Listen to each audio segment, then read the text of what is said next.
Sitaacha kukukumbusha kwamba maombi sio silaha. Katika silaha Mungu alizozisema katika Waefeso, maombi hayapo.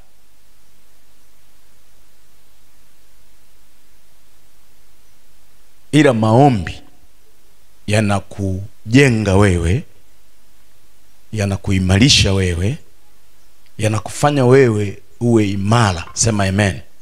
Yani unapoomba na Roho akakusaidia, usiombe tu wewe, ruhusu Roho akusaidie. Ndio yeye aliyotumwa aombe zaidi ya fikra zetu. Amina lakini maombi hayazidi neno la Mungu. Niliwaambia Jumapili kwamba Yesu alifunga akaomba, lakini akaja akajaribiwa, akaambiwa, Ibilisi akamwambia, unaona mawe haya, badilisha yawe mikate kwa sababu wewe una njaa. Yesu akasema si lazima ule mikate. Akamwambia tena twende hivi, wakaenda. Akamwambia sasa sikiliza, umeona fahari, nisujudie alafu nitakupa. Akasema imeandikwa, msujudie Bwana Mungu wako tu. Wakaenda mbele, akasema si unaona hapa sasa tuko mahali pa hatari, sasa hapa yanakupiga teke udondoke, sasa bora uruke mwenyewe, halafu malaika wapo watakudaka, imeandikwa hivyo. Akasema usimjaribu Bwana Mungu wako. Akamaliza kesi. Kwa hiyo na wewe hivyo hivyo, unapokuwa huko kwenye majaribu au mambo fulani yanayokuzidi, kwa nini neno ndilo litakalo kuvusha? Kuna mahali hutaomba, maombi hayaombeki, lakini ndani yako kukiwa na neno la Mungu, lile neno litakuja pap. Utataja lile neno litakutana na hiyo nguvu inayokusukuma, inayokutesa. Neno lina nguvu kuliko unavyoomba. Ukikumbuka neno kwenye situation fulani, neno lina nguvu sana. Watu wa Mungu, amina.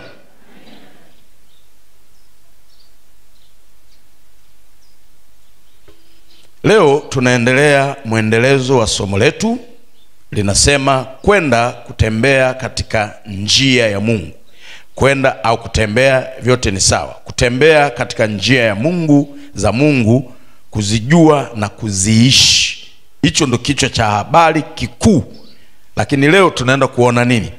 Leo tunaenda kuona neno linasema uko wapi? Uko wapi?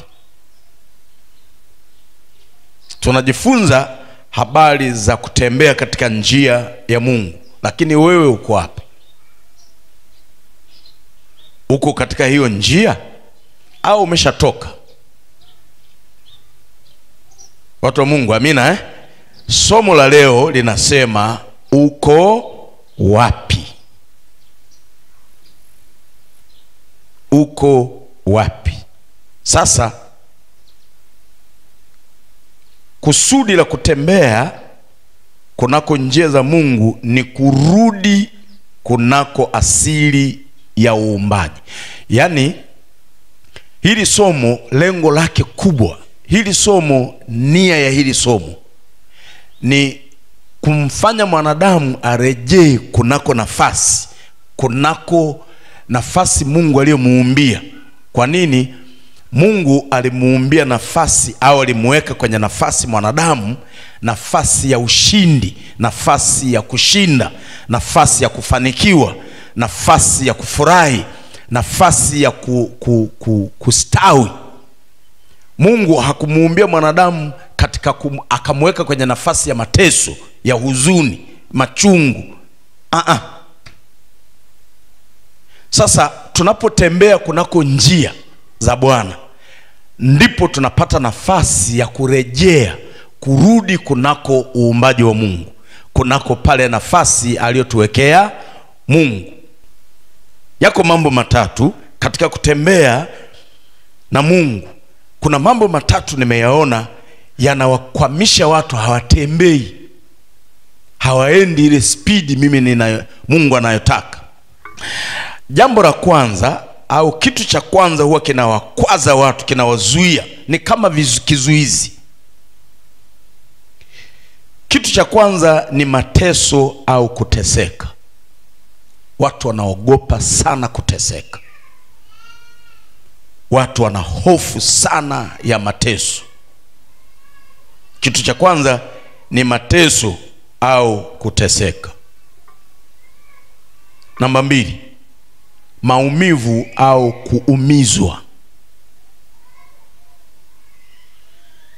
Maumivu au kuumizwa. Na namba 3 ni vikwazo au vizuizi. Haya mambo ukiyachungulia na kuyaangalia hivi, yote yanaonekana kama ni matatizo. Lakini haya mambo matatu yote sio matatizo. Haya yote mambo matatu kiangalia kwa jicho lingine zuri, yanamtoa mtu mahali na yanampeleka mtu mahali. Watu wa Mungu, haleluya. Leo tunaenda kuona kwa habari ya mateso au kuteseka, kwamba kwenu inaonekana kama ni kizuizi, ni kama mateso, yani ni kama kitu fulani hivi kibaya, hakikupi kwenda. Lakini unatakiwa upate akili ili ujue kwamba hicho sicho ndicho kikwazo, au hii mateso yasikufanye wewe ya kuzuia kutembea katika njia ya Mungu. Andika hivi: kwa nini watu huteseka? Mateso ni nini? Andika haraka. Kwa nini watu huteseka? Mateso ni nini? Kwa nini Mungu huvumilia watu wapitie mateso? Kwa nini Mungu huvumilia watu wapitie mateso?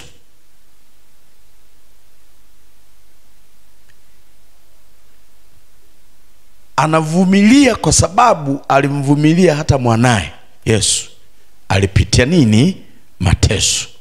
Sasa sikiliza vizuri. Swali kama hili liliulizwa na nabii Habakuki. Nabii Habakuki alimuuliza Mungu. Alimuulizaje? Habakuki 1:1 hadi 3. Andika. Twende haraka kidogo. Habakuki 1:1 hadi 3. Habakuki nabii alimuuliza Mungu. Alimuuliza hivi, 1 pale anasema, ufunuo uliouona, ufunuo aliouona nabii Habakuki. 2 pale anasema, Bwana, nilie hata lini, wewe usitake kusikia? Na kulilia kwa sababu ya udhalimu, ila hutaki kuokoa. Mbona wanionyesha uovu na kunitazamisha ukaidi? Maana uharibifu na udhalimu mbele yangu, kuna ugomvi na mashindano yatokea. Watu wa Mungu, haleluya. Habakuki alimuuliza Mungu, hivi Mungu wewe, kwa nini unanyamaza wakati unaona mbele yangu kuna 1, 2, 3? Maswali hayo unajiuliza, Mungu, tangu nimeokoka mbona mimi napitia 1, 2, 3?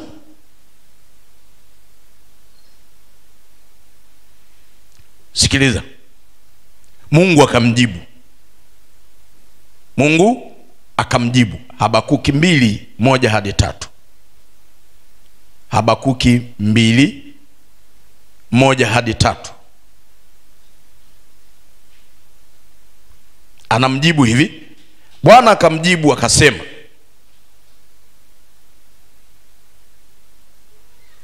iandike njozi ukafanye iwe wazi sana katika vibao, ili aisomae apate kuisoma kama maji. Sikiliza, maana njozi hii bado ni kwa wakati ulioamuliwa, inafanya haraka ili kufikiria mwisho wake, wala haitasema uongo. Ijapokawia, ingoje. Hapo ndo unaonaga wewe mateso hapo. Kwa kuwa haina budi kuja, haitakawia. Bwana Yesu asifiwe. Haya ni majibu ya Mungu, anamjibu nabii Habakuki, na wewe leo pokea hilo jibu.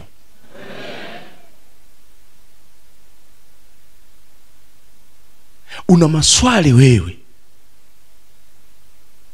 lakini ulikuwa unatafuta majibu yako wapi?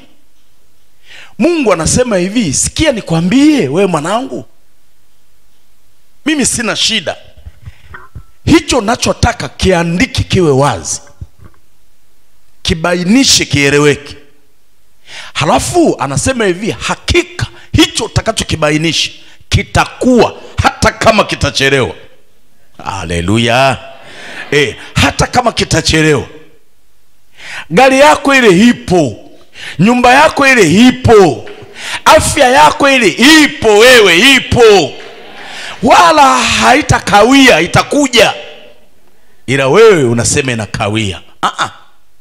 Unaumwa wapi? Shingo, mgongo. Sikiliza, uponyaji upo. Haleluya. Mungu anasema wewe sema tu wazi hiyo ndoto, ieleze tu, ieleweke. Usimungunye maneno, iandike kwenye kibao. Yani sema moyoni mwako, funua, weka wazi kwa Mungu. Mungu, mimi hoja yangu ni 1, 2, 3.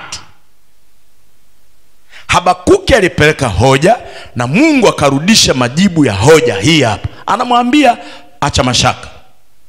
Kwa nini? Kwa sababu usije ukafiri kama kuteseka.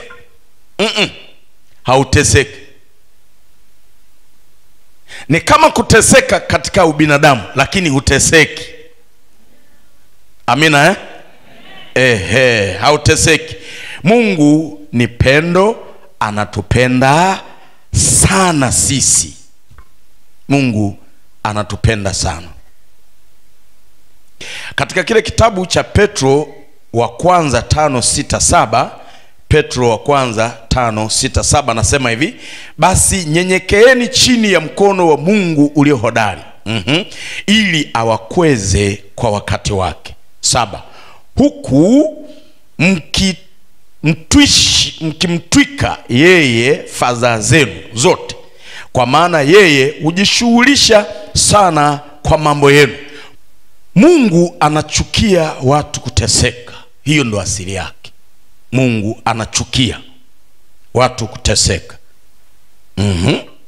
Chanzo cha mwanadamu kukutwa na mateso ni nini? Na leo kichwa chetu cha habari kinasema uko wapi? Sasa nikakupa hiyo ili ujue hivi, kuna watu wanaona kama wanateseka, lakini kama unaona kama unateseka, je, uko wapi? Sema amen. Mtu aliyewekwa na Mungu mahali pale ambapo Mungu anataka akae, hatapata mateso.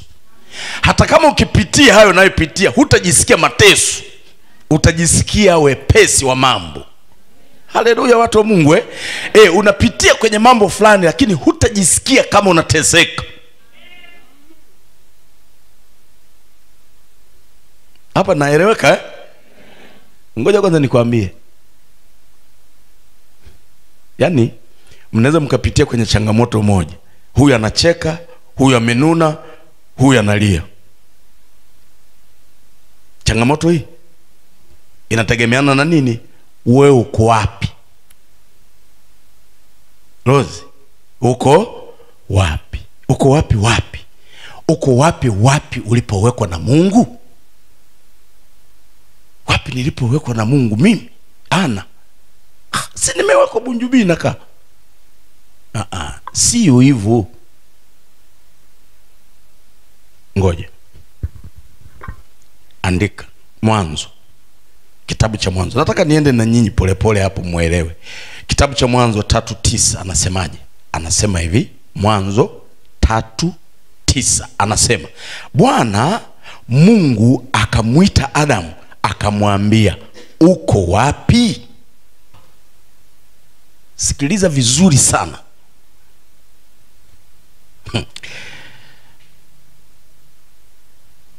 Zaburi, andika Zaburi ya 139 mstari wa kwanza hadi wa 5 anasema hivi, afu nitarudi hapo. Andika kwanza hii Zaburi 139 mstari wa kwanza hadi wa 5 anasema hivi, e Bwana, umenichunguza na kunijua. Wewe wajua kuketi kwangu na kuondoka kwangu. Umelifahamu wazo langu tokea mbali. Umepepeta kwenda kwangu na kulala kwangu. Umeelewa na njia zangu zote. Maana hamna neno ulimini mwangu usilolijua kabisa Bwana. 5.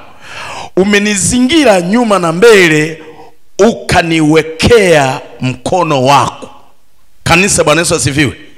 Naomba nisikilize. Watu wanateseka kwa sababu wanaondoka mahali Mungu amewaweka. Ndio maana Adamu, Mungu akamuuliza, Adamu uko wapi? Sio kwamba Mungu hakumuona alipo. Hivi Mungu wewe wapi utajificha wapi? Mungu anaona kote, si ndio? Lakini alipofika pale ambapo huwa wanakutana, akauliza uko wapi. Lakini wakati anatoka mbinguni alishajua tayari ameharibu, na alipokaa anajua, lakini akamuuliza uko wapi. Maana yake ni hivi,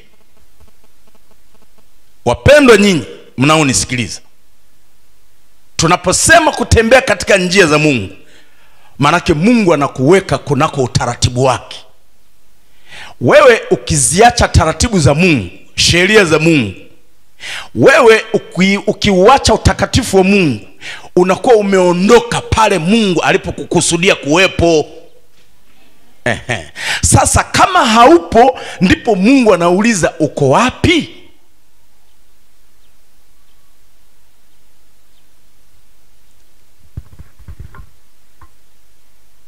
Twende mbele kidogo.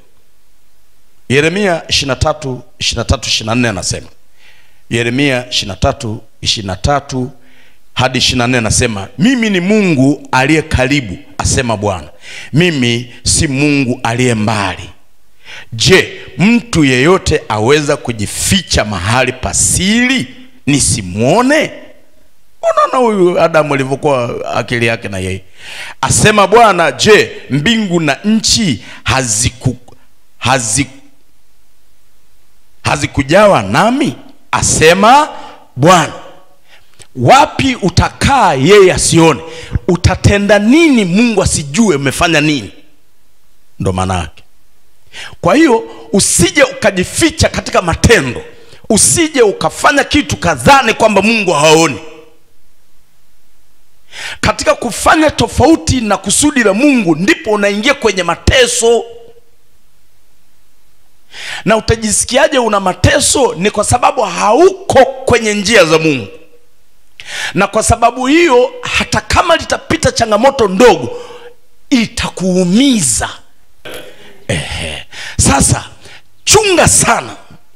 Sikiliza vizuri. Chunga sana usije ukawa kama Adamu. Unaweza ukateseka kwa sababu unafanya biashara, hiyo biashara wala haukai nayo sawa sawa, kwa hiyo imekuwa maumivu.